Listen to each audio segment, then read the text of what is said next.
Chers amis, merci d'écouter cette seconde vidéo qui porte toujours sur le thème qu'on aborde, réussir sa carrière scolaire et sociale. Comment y parvenir? Alors, comme je l'ai dit la dernière fois, réussir c'est atteindre progressivement un idéal de valeur. Alors, pour atteindre, n'est-ce pas, cet idéal-là, il y a un certain nombre d'éléments qu'il faut réunir. Alors aujourd'hui, on va toucher 4 éléments essentiels. Le premier, c'est forger votre cercle de qualité. Ça veut dire qu'il faut choisir ses amitiés, même dans la famille, ceux qui nous conseillent, ceux à qui on fait confiance. Parce que si vous marchez avec des imbéciles, c'est-à-dire des gens dont le niveau de réflexion ne dépasse pas celui d'un enfant de 7 ans, eh bien, ils vont vous tirer vers l'arrière. Alors, il faut marcher, j'allais dire, avec des gens recommandables. Il faut marcher avec des gens qui nous aident à réussir, qui nous aident à aller de l'avant. Alors, un second élément, c'est ce que moi j'appelle éviter la procrastination, c'est-à-dire cette capacité à renvoyer à demain ce que vous devez faire maintenant.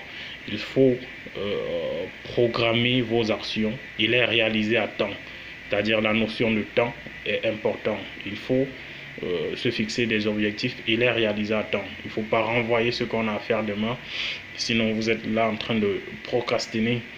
Un autre élément, c'est ce que moi j'appelle avoir de l'organisation et de la méthode dans le travail.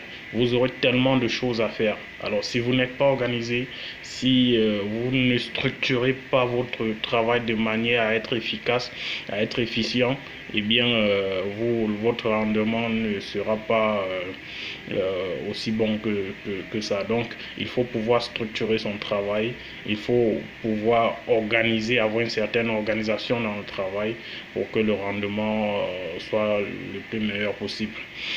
Et un autre élément, c'est ce que moi j'appelle viser le sommet dans ce qu'on entreprend de faire. Quelle que soit votre activité, il faut viser le sommet dans ce que vous entreprenez de faire. Il faut chercher à être le meilleur dans son domaine. C'est comme ça qu'on atteint les cimes de la réussite. C'est comme ça qu'on atteint, n'est-ce pas, j'allais dire, le niveau de réussite qui va nous satisfaire et qui va satisfaire nos proches. Alors, je voudrais terminer cette vidéo par cette pensée de Barack Obama qui dit il faut vivre ses rêves et non rêver sa vie.